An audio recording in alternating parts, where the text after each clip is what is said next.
রায়মার্টিনে প্রশ্নবিচিত্রা 2024কে class 11-এর জন্য যারা বেছে নিয়েছো, তোমাদের সাহায্য করার জন্য এই ভিডিও। আজকে আমরা আলোচনা করব মডেল কোশ্চেন পেপার 12। এটা রয়েছে পেজ নাম্বার 120। এখান থেকে আমরা এমসিকিউ, এসএকিউ এবং গ্রামার আলোচনা করব।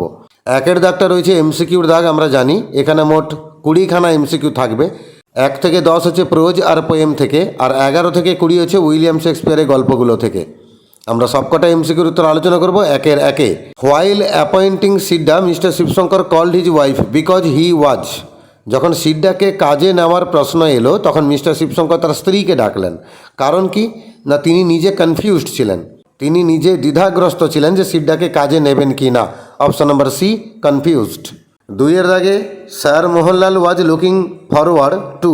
স্যার মোহনলাল সবসময় তাকিয়ে বসে থাকতেন কিসের জন্য না, ব্রিটিশ জেন্টেলম্যানদের সঙ্গে কথা বলবেন বলে, ইংরেজিতে কথাবার্তা চালাবেন বলে। Option number A, conversing with British gentleman. 3-এর দাগে Jimmy fell in love with. Jimmy কার প্রেমে পড়েছিল? উত্তর হচ্ছে Annabel Adams. Option number C. 4-এর দাগে the Nobel lecture was delivered in. Nobel lecture, এই ভাষণটা দেওয়া হয়েছিল কোথায়? উত্তর হচ্ছে অসলোতে দেওয়া হয়েছিল। Option number D. 5-এ দাগে the place of art in education has been extracted from the book. এই the place of art in education, এই যে প্রবন্ধটা আমাদের ক্লাস 11-এ পড়তে হয়, এটা কোন বই থেকে নেওয়া হয়েছে? উত্তর হচ্ছে দৃষ্টি আর সৃষ্টি। Option number D. 6-এর দাগে the poem upon Westminster Bridge describes the beauty of.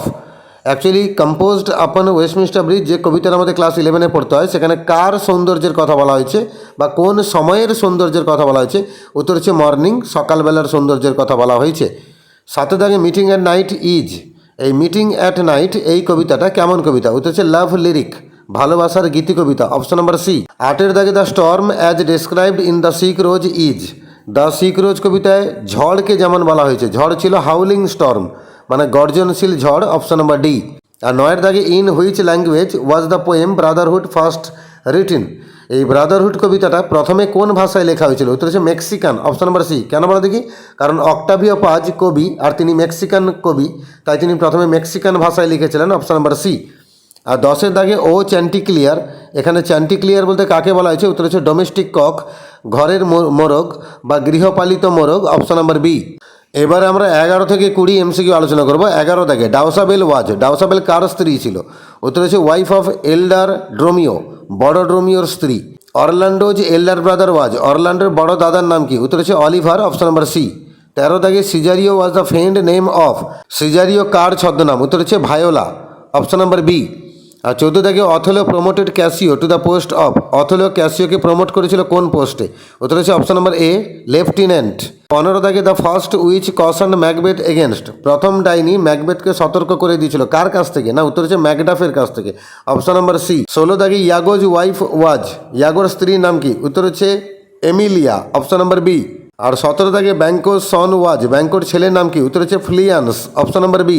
18 দাগে Antonio gave the purse to. Antonio তার পয়সার যে মানি ব্যাগটা, পার্সটা, ওটা দিয়েছিল কাকে? সেবাস্টিয়ানকে দিয়েছিল। Option number A. 19 দাগে অ্যান্টিফোলাস অফ সিরাকিউস ম্যারিড। সিরাকিউসের অ্যান্টিফোলাস মানে ছোট অ্যান্টিফোলাস, সে বিয়ে করেছিল কাকে? লুসিয়ানাকে বিয়ে করেছিল। অপশন নাম্বার এ। 20 দাগে অ্যালিয়েনা ফেল ইন লাভ উইথ। অ্যালিয়েনা কার প্রেমে পড়েছিল? উত্তর হচ্ছে অলিভার। Option number B. এবারে আমরা 2-এর দাগে এসএকিউর দাগে যাব। এখানে মোট 16খানা দাগ পাবে। 1 থেকে 8 এটা প্রোজ থেকে, আর 9 থেকে 16 এটা পোয়েম থেকে। আমরা সবকটা এসএকিউর উত্তর আলোচনা করব। 1-এর দাগে what was the game that Leela forced Leela to play. সেই গেমটা কোনটা যেটা লীলা সিডাকে খেলতে বাধ্য করতো? Leela force Sidda to play with the red ball with her. Leela বাধ্য করতে সিডাকে তার সঙ্গে লাল রঙের বলটাকে নিয়ে খেলতে। ওই 1-এর অরে একটা কোশ্চেন আছে, why did Leela's mother slap her. লীলার মা লীলাকে চড় মেরেছিল কেন? Leela's mother slapped her because Leela lost her gold chain. লীলার মা লীলাকে চড় মেরেছিল কারণ লীলা তার সোনার চেনটা হারিয়ে ফেলেছিল। 2-এর দাগে কোশ্চেন আছে, why did lady Lal hurriedly finished her meal. Lady Mohanlal তাড়াহুড়ো করে তার খাবার শেষ করলো কেন? Lady Lal hurriedly finished the meal because the signal came down and the clanging of the bell announced the approaching train. Lady Mohanlal তাড়াহুড়ো করে খাওয়া শেষ করলো কারণ সিগন্যাল দেখিয়ে দেওয়া হয়েছিল এবং বেল বাজিয়ে জানিয়ে দেওয়া হয়েছিল যে ট্রেনটা আসছে। 3-এর দাগে by what sir Mohan's thoughts were disturbed. Sir মোহনলালের ভাবনাটা ডিস্টার্বড হয়েছিল কিসের দ্বারা? Sir Mohan's thoughts were disturbed by the bearer announcing the installation of the sahib's luggage in the first class coop.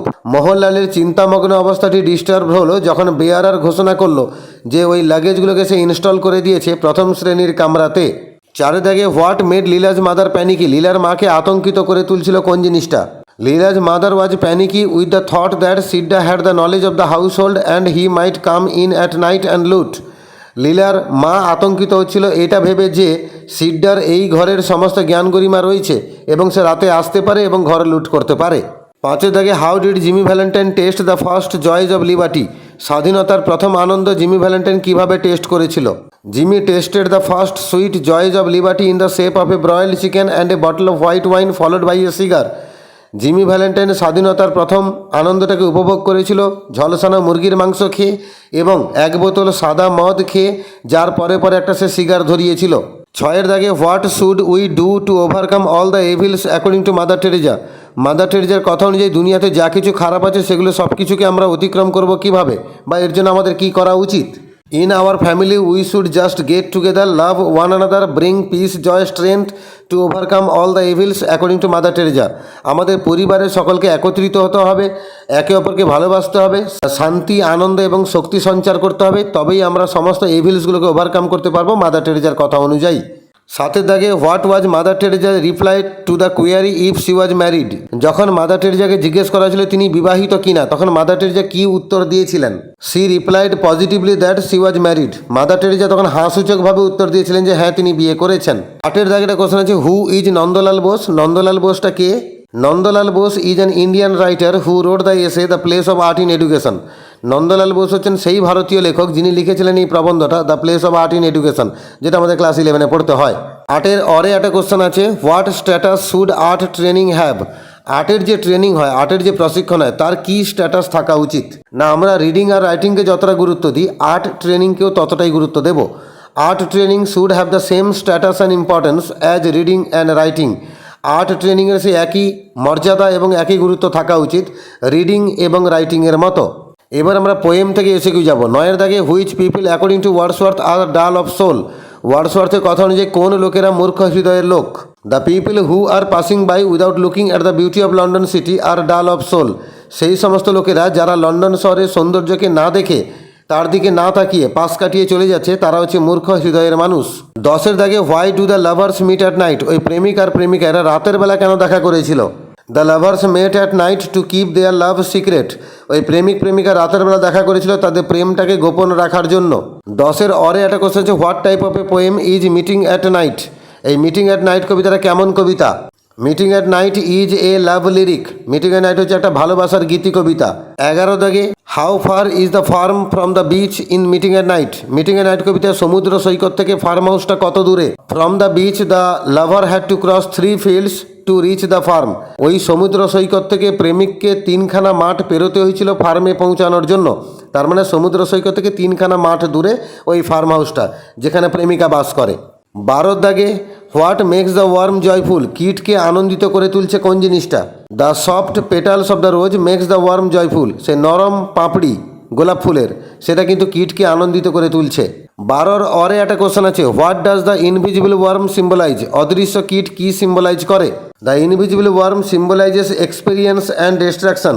সে অদৃশ্য কীট সিম্বলাইজ করে অভিজ্ঞতাকে এবং ধ্বংসলীলাকে। 13 দাগে কোশ্চেন আছে, why does the poet make use of the word man in the poem brotherhood. Brotherhood কবিতাতে এই man শব্দটাকে কবি ব্যবহার করেছেন কেন? The poet uses the word man to represent the mankind. কবি কিন্তু ম্যান শব্দটা ব্যবহার করছেন গোটা মানব জাতিকে উপস্থাপন করার জন্য। 14 দাগে why does the darkness of the night engulf the poet in brotherhood. Brotherhood কবিতাতে রাতের যে অন্ধকার কবিকে আচ্ছন্ন করে রেখেছে কেন? The darkness of the night engulfs the poet because the night is enormous. রাতের অন্ধকার কবিকে আচ্ছন্ন করছে কারণ রাত হয় প্রকাণ্ড বড়। 15 থেকে why does the wind ask those who are lying in the graveyard not to wake up. যারা কবরস্থানে চুপচাপ শুয়ে আছে বাতাস তাদেরকে কেন বলেছিল জেগে না উঠতে? The wind ask the dead souls not to wake up because it was not the time for them to wake up. বাতাস কিন্তু মৃত ব্যক্তিদেরকে জাগতে বলেনি, কারণ এটা তাদের জেগে ওঠার সময় ছিল না। 16 দাগে why did the wind ask the sailors to sail on. বাতাস নাবিকগুলোকে কেন বলল রওনা হতে? The wind asked the sailors to sail on as the night is gone. বাতাস নাবিকগুলোকে বলেছিল রওনা হতে যেহেতু রাত চলে গেছে। এবার আমরা 4 দাগে গ্রামারের দাগে যাব।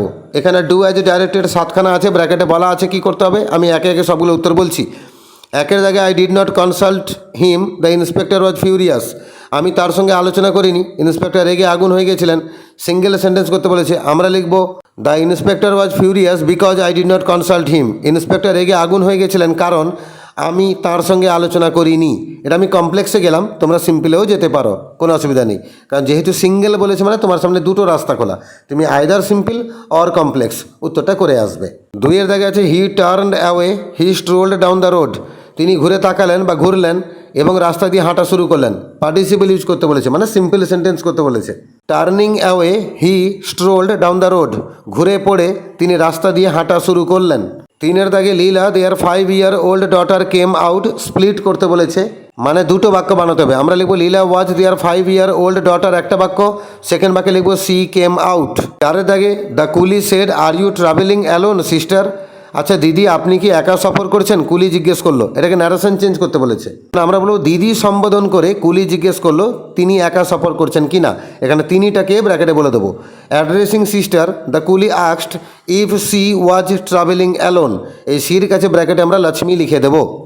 5 দাগে does the moon know you, voice change করতে বলেছে, উত্তর হবে are you known to the moon, question mark পড়বে। 6 দাগে I find that very difficult, আমি ওটাকে খুবই কঠিন বলে মনে করি, নেগেটিভ করতে বলেছে, তার মানে ওটাকে আমি আদৌ সহজ মনে করি না। I don't find that easy at all.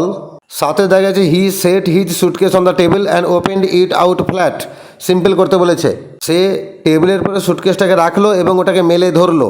এটাকে সিম্পল করলে হবে টেবিলের উপরে সুটকেসটাকে রেখে সে সেটাকে মেলে ধরলো, তাহলে setting his suitcase on the table he opened it out flat. এবার আমরা আর্টিকেল প্রিপোজিশনে দাগে যাব। 6খানা শূন্যস্থান আছে, আমি উত্তর সহ বাক্যগুলো বলে দিচ্ছি। Some time ago in Calcutta we had great difficulty in getting sugar and I don't know how the word got around to the children and a little boy of 4 years old a Hindu boy went home. কিছুদিন আগে কলকাতাতে আমাদের সমস্যা ছিল চিনি পেতে এবং আমি জানি না কিভাবে এই শব্দটা বাচ্চাদের কাছে পৌঁছে গেছিল এবং একটা ছোট্ট ছেলে 4 বছর মাত্র বয়স, হিন্দু ঘরের বাচ্চা, সে কিন্তু বাড়িতে গেল এবং তারপরে কথাগুলো কি বলো দেখি, তার মাকে গিয়ে বলেছিল আমি 3 দিন ধরে চিনি খাবো না এবং আমার ভাগের চিনি আমি জমিয়ে মাদার টেরেজা আশ্রমে ওনার বাচ্চাগুলোর জন্য দান করব। অসাধারণ টেক্সট মাদার টেরেজার এই নোবেল লেকচার, যেটা 1979 সালে নোবেল পুরস্কার নিতে গিয়ে তিনি অসলোতে দাঁড়িয়ে এই লেকচারটা দিয়েছিলেন, যেটা আমাদের ক্লাস 11-এ পড়তে হয়। এখনও যারা পড়ে নিয়েছো খুব ভালো কথা, যারা পড়োনি এখনও বা আরও একবার শোনার প্রয়োজন আছে বলে মনে করছো, তোমরা কিন্তু আমার চ্যানেলে ভিজিট করো, সেখান থেকে কিন্তু তোমার টেক্সট পড়ানো ভিডিও পেয়ে যাবে। আর বাকি এইভাবে আমরা মডেল কোশ্চেন পেপার 12 থেকে এমসিকিউ, এসএকিউ এবং গ্রামার আলোচনা করলাম। এই আলোচনাগুলো থেকেই তোমাদের প্রস্তুতি ভালো হবে এবং তোমাদের ফাইনাল পরীক্ষায় ইংরেজিতে নম্বর পেতে কোনো অসুবিধা হবে না। এর আগের মডেলগুলোর ভিডিও আমার চ্যানেলে আছে, তোমরা আমার চ্যানেলে ভিজিট করো, সেই দরকারি ভিডিওগুলো তোমরা খুব সহজেই পেয়ে যাবে।